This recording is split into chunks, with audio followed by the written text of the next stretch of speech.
Kafka Germany के एक प्रसिद्ध साहित्यकार थे। उनका जीवन मात्र 41 साल का रहा।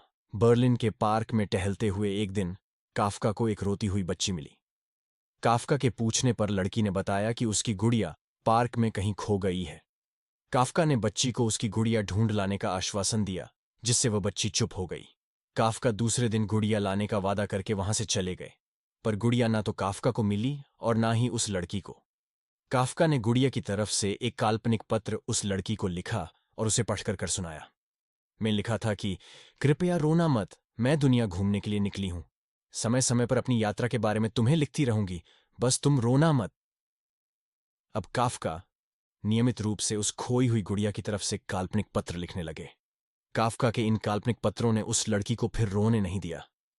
वह अपनी गुड़िया की यात्रा के किस्से सुनकर खुश रहने लगी। जब कहानियां काफी हो गईं तो काफका ने एक दूसरी गुड़िया उस लड़की को लाकर दी। उस लड़की को अपनी खोई हुई गुड़िया जैसी नहीं लगी, तो वह काफका की ओर देखने लगी।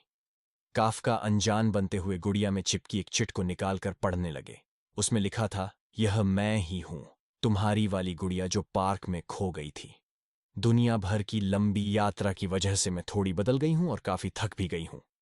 लड़की को गुड़िया और काफका पर विश्वास हो गए और वह गुड़िया लेकर घर चली गई। कई वर्षों बाद वह लड़की एक दिन अपनी अलमारी में कुछ ढूंढ रही थी। उसका ध्यान उस गुड़िया पर गया जो काफका ने दी थी। बचपन की बातें याद कर वह हंसने लगी। उसे सब समझ आ चुका था कि काफका ने कैसे उसका मन रखा। उसे उस गुड़िया पर फिर प्यार आने लगा। वह उसे बड़े गौर से देखने लगी तो उसकी नजर गुड़िया में छुपे एक छोटे से पत्र पर गई। उसने बड़ी व्याकुलता से वह पत्र निकाला और पढ़ने लगी।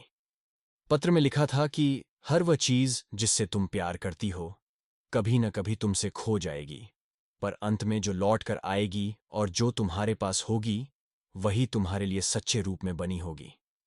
रूप भले ही अलग होगा, पर प्यार एकदम सच्चा होगा। आपको कहानी कैसी लगी कमेंट में जरूर बताएं।